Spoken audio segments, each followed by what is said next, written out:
सियार की कहानी।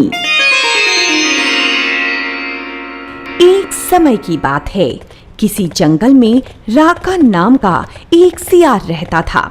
वह कई दिन से भोजन नहीं मिलने के कारण बहुत भूखा था और भोजन की तलाश में भटकते भटकते किसी शहर में पहुंच गया। शहर में हर तरफ रोशनी ही रोशनी थी। उसे पता था कि शहर में जानवरों की जान को खतरा रहता है। मुझे यहाँ बहुत ध्यान से रहना होगा। मैंने सुना है कि यहाँ पर लोग और कुत्ते जंगल से आने वाले जानवरों को मार डालते हैं। मुझे तो यहाँ बहुत डर लग रहा है, लेकिन भूख से मेरी हालत बहुत खराब हो रही है। मुझे तो अब शहर में ही खाना ढूंढना पड़ेगा। जब वह शहर में घूम रहा था, तभी अचानक उसका सामना बड़े ही भयानक कुत्तों के झुंड से हुआ।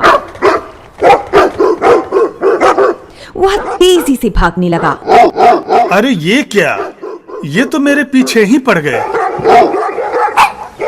सभी कुत्ते उसका पीछा करने लगे। वह एकदम डर कर तेजी से भागने लगा।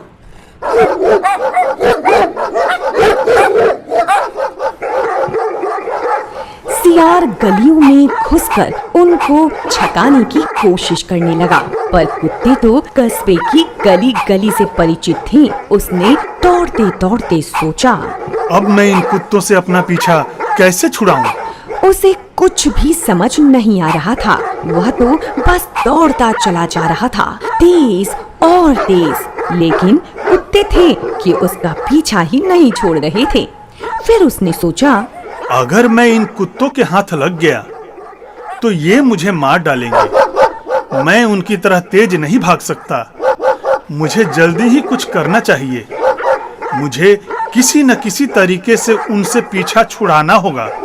सियार भागता हुआ रंगरेजों की बस्ती में आ पहुंचा और अपनी जान बचाने के लिए वह एक लंबी दीवार से दूसरी ओर कूद गया। लेकिन यह क्या? वह एक बड़ी सी नाद में गिर पड़ा था। वह घर किसी रंगरेज का था और रंगरेज ने कपड़े रंगने के लिए नाद में रंग घोल कर रखा था। कुत्ते भी कुछ देर उसे वहां भौंकते रहे और फिर थक हार कर वहां से चले गए। आहा, क्या मुसीबत है। चलो अभी मैं यहीं छिपा रहता हूँ, क्योंकि यहीं मेरे लिए अभी सुरक्षित जगह है। सारी रात वह उसी नाद में छुपा रहा। सुबह जब वह नाद से निकला तो वह पूरी तरह से भीगा हुआ था। उसने एक लंबी सी उबासी ली और फिर अपने गीले शरीर को जोर से झटका। वह यह देखकर हैरान रह गया कि फर्श पर नीले रंग की बूंदें बिखर गई थी। अरे, लगता है मेरा सारा शरीर नीला हो गया है। अब मैं जंगल की ओर चलता हूँ। रंगा सियार चुपके से जंगल की ओर भाग गया। लेकिन यह क्या? वह जहाँ भी जाता सभी जानवर उससे डरकर दूर भाग जाते।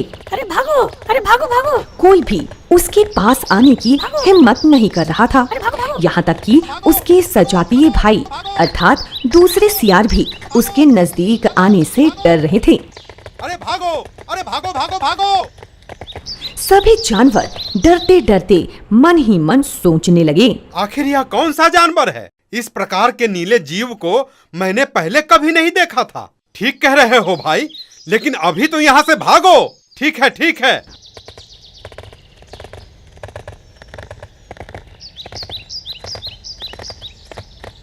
कितना बुरा समय आ गया है। अब सारे जानवर मुझे देखकर भाग रहे हैं। सारे जानवर चालाक भी तो हो गए हैं, लेकिन ऐसे में मैं तो भूखा ही मर जाऊंगा। उसके खौफ से कांपते देखकर रंगे सियार के दुष्ट दिमाग में एक योजना आई। अच्छा, लगता है ये मेरे नीले रंग से डर गए हैं। उन्होंने कभी भी नीले रंग का ऐसा अजीब जानवर नहीं देखा होगा। चलो, अच्छा है, गलती से ही सही, पर किसी तरह मेरे अच्छे दिन तो आ गए। अब मैं इस बात का फायदा उठाकर इन सभी पर अपना रोब चलाऊंगा और इन सब पर राज भी करूंगा। लेकिन इस योजना को पूरा करने के लिए जानवरों को विश्वास में लेना होगा और उनका भरोसा जीतना ही होगा। तब राका सियार ने एक ऊंचे पत्थर पर चढ़कर भागते हुए जीवों से कहा, अरे रुको भाइयों, भागो मत, तुमसे बहुत जरूरी बात कहनी है। उसकी बात सुनकर सभी भागते हुए जानवर ठिठके। उनके ठिठकने का रंगे सियार ने फायदा उठाया और कहा, वन्य प्राणियों, देखो मेरा रंग। ऐसा रंग किसी जानवर का इस धरती पर नहीं है। ईश्वर ने मुझे खुद अपने हाथों से इस अलौकिक रंग का प्राणी बनाकर कहा कि संसार में जानवरों का कोई अच्छा शासक नहीं है, तुम्हें जाकर उनका कल्याण करना है।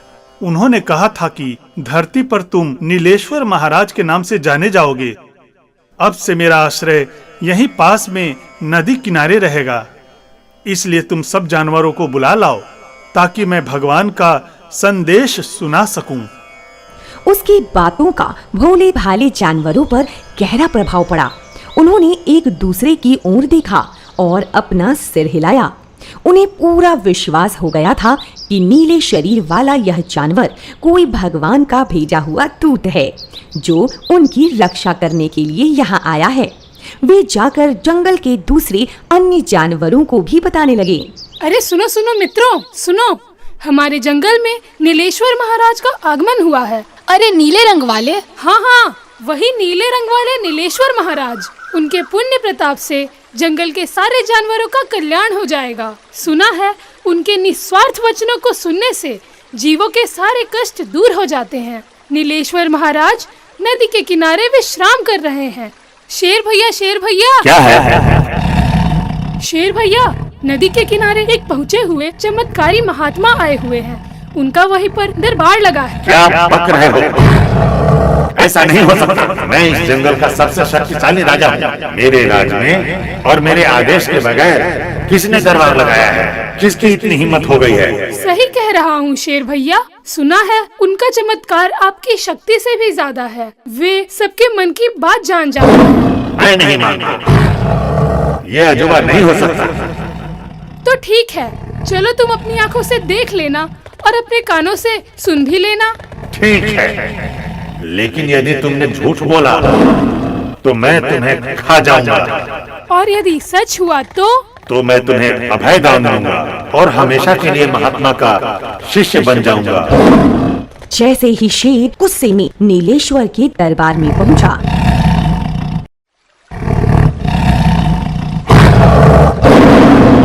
आओ बच्चा आओ, क्या बात है?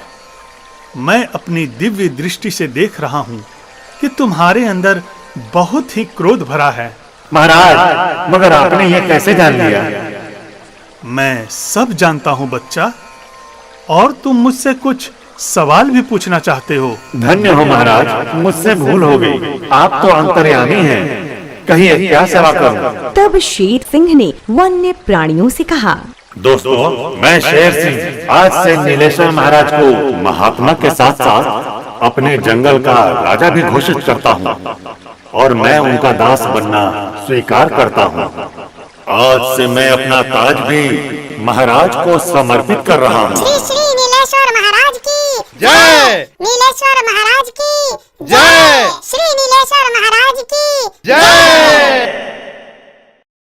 इस प्रकार अब अन्य जानवरों को भी बहला फुसलाकर नीलेश्वर के दरबार में लाया जाने लगा। तभी बंदरों का एक झुंड उसके पास आया और सिर झुकाकर बोला, महाराज, हम सब आपकी सेवा करना चाहते हैं। कहिए क्या सेवा कर सकते हैं? सियार अपनी आवाज में रौब लाते हुए बोला, सबसे पहले मेरे लिए कुछ खाने पीने का प्रबंध करो और कुछ मेरी सेवा में मेरे पास रहो। मुझे बहुत जोरों की भूख लगी है। भोजन के बाद मैं थोड़ी देर आराम करूंगा। जी महाराज, हम अभी भोजन लेकर आते हैं। इस प्रकार से नीलेश्वर का दरबार सज गया। वह हर रोज उन पर अपना हुक्म चलाता। शेर और चीता जैसे बलवान जानवर भी उसका हुक्म मानते थे। मेरे प्यारे बच्चों, देखो, मुझे तो ईश्वर ने जीवों के कल्याण के लिए यहाँ भेजा है। मैं उनका एक दूत हूँ। मैं तुम्हारी रक्षा करने आया हूँ। और अगर मैं तुम्हारी रक्षा करूंगा तो तुम्हें भी बदले में मुझे कुछ न कुछ देना होगा, ठीक है? ठीक है महाराज। बस मैं तुमसे इतना ही कहना चाहता था, लेकिन एक बात का ध्यान रखना, जो जीव मेरे अमृत वचनों को सुनकर और मुझ पर श्रद्धा पूर्वक भरोसा करके मेरे बताए उपाय को अमल में लाएंगे, सिर्फ उन्हीं का कष्ट दूर होगा।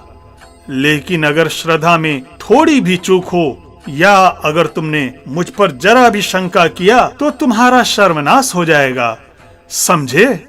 ठीक है महाराज, ऐसा ही होगा। श्री श्री नीलेश्वर महाराज की जय। नीलेश्वर महाराज की जय। श्री नीलेश्वर महाराज की जय। रंगे सियार ने एक चालाकी यह कर दी थी कि सम्राट बनते ही अन्य सियारों को शाही आदेश जारी कर उस जंगल से भगा दिया था, क्योंकि उसे अपनी जाति के जीवों द्वारा पहचान लिए जाने का खतरा था और उसकी पोल खुल सकती थी। इसीलिए रंगे सियार ने कहा, देखो, तुम्हारे कल्याण में सियार बाधक बनेंगे, क्योंकि भगवान ने कहा है कि सियारों की वजह से इस जंगल पर बहुत बड़ी आपदा आने वाली है। इसलिए मैं आदेश देता हूँ कि आज से सारे सियार इस जंगल से बाहर रहेंगे। जैसा आपका आदेश प्रभु। इस प्रकार सारे सियार को जंगल से बाहर कर दिया गया। एक दिन दरबार में एक बूढ़े हाथी ने पूछा, हे सम्राट, अब हमें बताइए कि हमारा क्या कर्तव्य है? रंगा सियार सम्राट की तरफ पंजा उठाकर बोला, हाँ, यह तुमने बहुत अच्छा सवाल किया है बच्चा। तुम्हें सदा अपने राजा का वफादार रहना चाहिए, तभी राजा शत्रुओं से तुम्हारी रक्षा कर सकता है। उनकी खूब सेवा और आदर करना चाहिए, उसे कोई तकलीफ नहीं होनी चाहिए, ठीक है? अब हमारे खाने पीने का शाही प्रबंध किया जाए। जैसी आज्ञा महाराज। सभी जानवर वैसे ही सियार के अजीब रंग से चकराए हुए थे। उसकी बातों ने तो जादू का काम किया। उसकी बात काटने की किसी में हिम्मत न हुई। देखते ही देखते सारे जानवर उसके चरणों में लौटने लगे।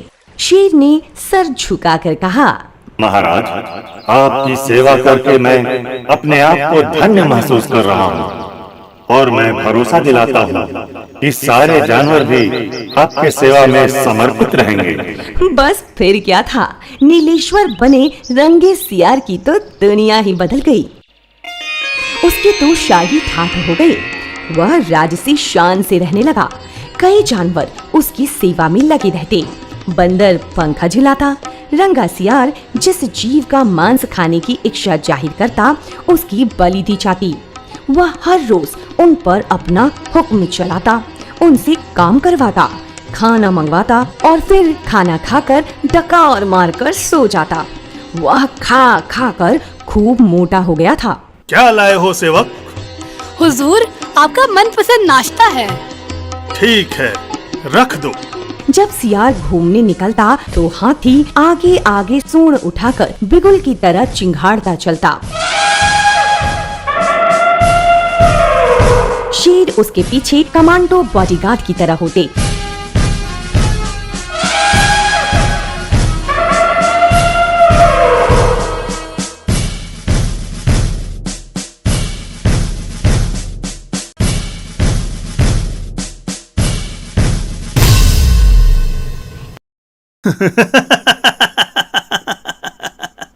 इस धरती पर जब तक मूर्ख रहेंगे, हम जैसों का काम उतना ही आसान रहेगा। मुझे तो अब सचमुच में महात्मा बनने का एहसास हो रहा है।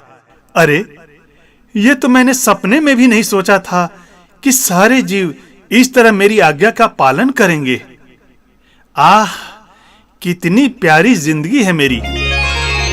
एक दिन जब दरबार लगा हुआ था कि अचानक बादल छा जाते हैं और घनघोर वर्षा होने लगती है। वर्षा के कारण सियार का सारा नीला रंग धुल जाता है। तभी उसको देखकर सारे जानवर चौंके।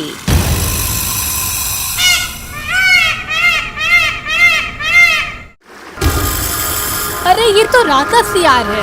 अरे हाँ हाँ, ये तो राका सियार ही है जो भेष बदल कर महात्मा बना हुआ है। अरे पकड़ो इस बहुरूपिये को। हाँ हाँ, मारो इस बहुरूपिये को, जल्दी पकड़ो, मारो मारो मारो मारो मारो। तभी शेर और बाघ उसकी ओर लपके और देखते ही देखते रंगा सियार को मार डाला।